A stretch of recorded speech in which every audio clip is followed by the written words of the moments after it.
শেখ হাসিনার যে বক্তব্যটা, তাতে যেটা দেখলাম যে উনি একটা অডিও বার্তা দিচ্ছেন এবং মোটামুটি সেম বক্তব্যই যে উনি যেগুলো এর থেকে বলে সবসময় সেগুলোই।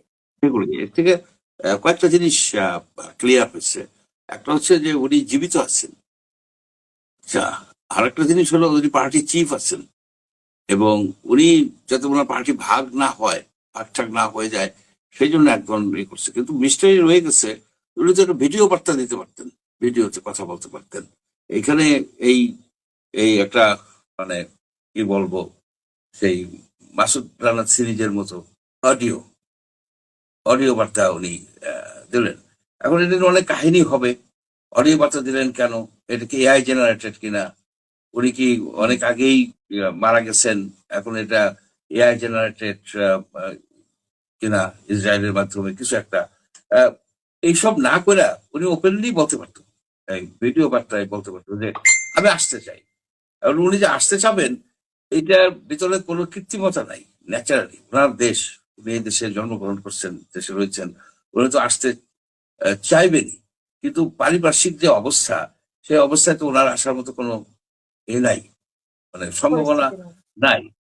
কারণ অতীতেও আমরা দেখছি, ইতিহাসও আমরা দেখছি যে আপনি 100-150 বছরের মধ্যে কোনো ডিকটেটর একবার ক্ষমতাচ্যুত হয়ে যদি অন্য দেশে আশ্রয় নেয়, ডিকটেটরের কি পরিণতি হয়, সাধারণত তারা মারা পড়ে অথবা দেশের ভিতরে শর্ট বিচারে ফাঁসি হয়ে যায়।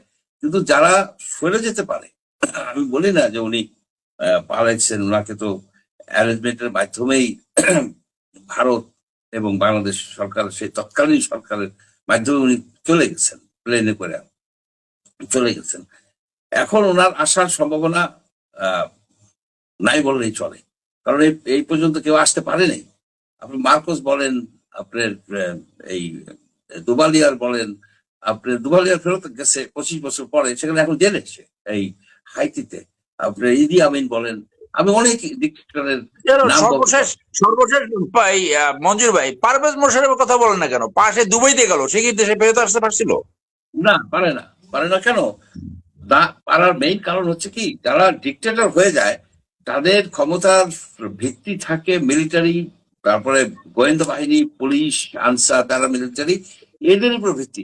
যখন সে চলে যায়, এই বাহিনীগুলি নতুন সরকারের আন্ডারে আসে, আন্ডারে আসার পরেই তাদের ভিতরে রিফর্ম করা হয়। এই ডিক্টেটরের যারা অনুগত তাদেরকে, তারা সরেও যায়, তাদেরকে সরাই দেওয়া হয়, তাদের জেলে নেওয়া হয়।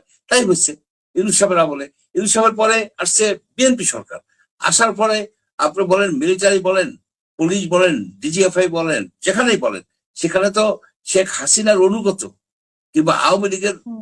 অনুগত কিছু থাকতে পারে, কিন্তু শেখ হাসিনার অনুগত কোনো লোককে তো কেউ রাখে নাই, তারা নাই। তো উনি কার উপর ভিত্তি করে আসবেন? জনগণের। উনি বললেন যে ওনার সকল নেতারা ওনার সাথে আসবেন, কোন নেতা আসবে না।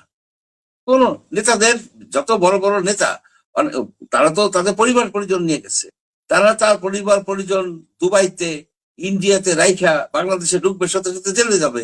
এর কোনো, এতে কোনো পলিটিক্যাল তো কোনো গেইন হচ্ছে না।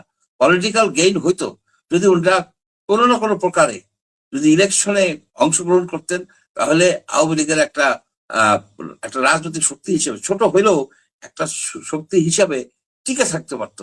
সেখানে ওনারা বললেন যে ইলেকশন হবে না, ইলেকশন আওয়ামী লীগ পার্টিসিপেট না করলে ইলেকশন হবে না। এই উদ্ভট ধারণা কে বলছে? ওনারা ইলেকশন করে নাই, বিএনপি পার্টিসিপেট কোনো কেউই পার্টিসিপেট করে নাই, সেই ইলেকশন তোমরা করে গেছে। আর আওয়ামী লীগের লোকেরা ইলেকশন করবে না কে বলছিল?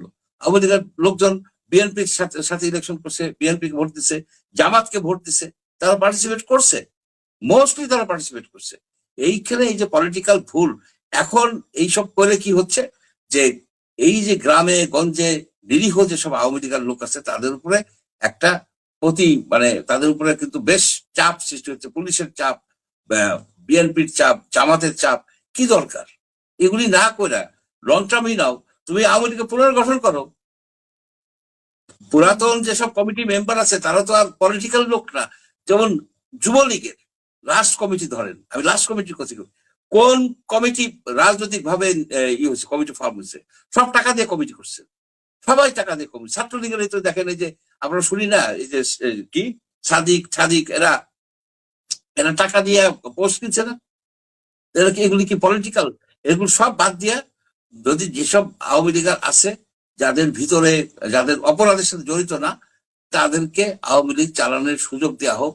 এই একটা ঐতিহ্যবাহী পলিটিক্যাল পার্টি, এটা সেকুলার পলিটিক্যাল পার্টি, এই পার্টিটা টিকে থাকা দরকার আছে। তবে এই দুর্বৃত্ত নেতৃত্ব সরে যেতে হবে। এই দুর্বৃত্ত নেতৃত্ব সরে যেয়ে নতুন ভাবে এই পার্টি গড়তে হবে। তাহলে বাংলাদেশের ইউনিফিকেশন হবে, বাংলাদেশের জনগণের মধ্যে একটা আসবে। এবং কয়েক কোটি লোক আজকে যে তাদের দুরবস্থা, তারা যেখানে যায় পুলিশে ধাওয়া করে, বাড়ি গেলে তাদের পুলিশে ধাওয়া করে, এটা তো সুষ্ঠু জীবন হতে পারে না।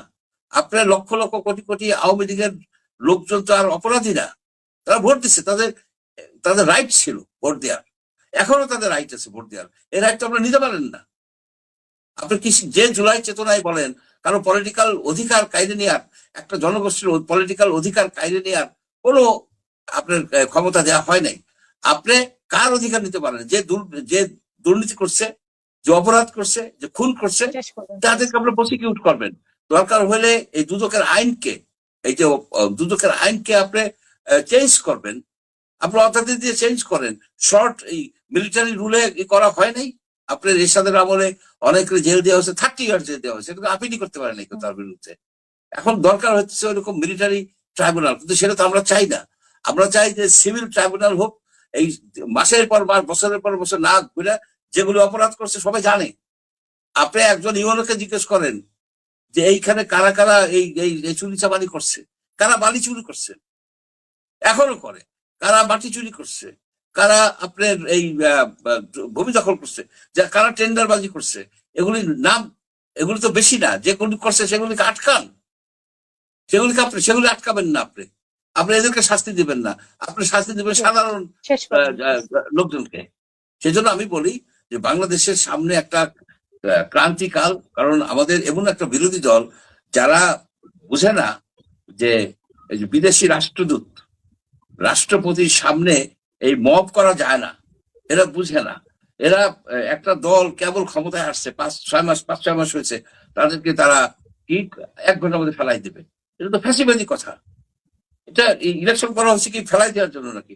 তারা যাতে কাজ ঠিক মতো করতে পারে আপনি সমালোচনা করবেন, যেমন এই যে সরোজ সাহেব সমালোচনা করছে, আমি করতেছি যে এই জায়গায় ভুল হচ্ছে, ভুলগুলি, কিন্তু এটা সলিউশন তো এই না যে সরকার ফেলাই দিতে হবে বা এখানে উৎসাহ দিতে হবে।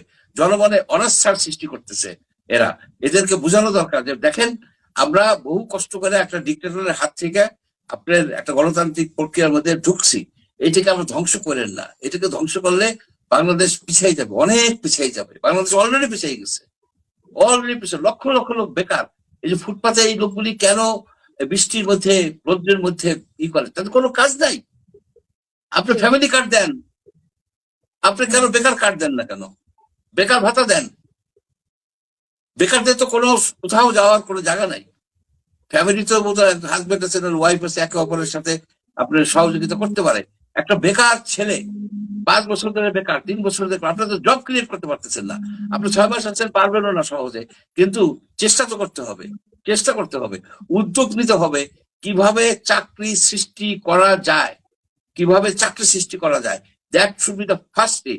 এবং আপনার আরেকটা কি করতে হবে যে এই মানুষের ভিতরে আস্থা আনার জন্য দুর্নীতির এগেইনস্টে একটা বিশাল অভিযান চালাতে হবে, সর্বব্যাপী অভিযান। দুর্নীতিকে একেবারে উচ্ছেদ করতে পারবেন না, কিন্তু সাবস্ট্যান্সিয়ালি কমাই আনতে হবে।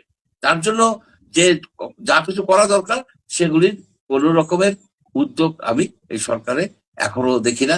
কারণ কেয়ারটেকার গভর্নমেন্টে যে দুর্নীতিটা করলো ইন্টারিম, তাদের মাফ হয়ে গেছে, তাদের বিরুদ্ধে কেউ কেস করতে পারতেছে না, এমনকি তদন্ত করতে পারতেছে না। আপনার 700-1200 মতো শিশু মারা গেছে হামের টিকা কেলেঙ্কারিতে, আমরা অনেক কাহিনী জানি, কিন্তু কেউ একটা তদন্ত করাইতে পারলো না। কতগুলি শিশু মারা গেলে তদন্ত হবে? আপনার ওই গাজায় শিশু মারা যায়, আপনারা কান্নাকাটি করা দরকার, কিন্তু বাংলার শিশুরা মারা যাচ্ছে। কি কারণে মারা গেল? হামের টিকা সে কেন পাইল না? হামের টিকা কেন তাকে দেওয়া গেল না? কে দায়ী?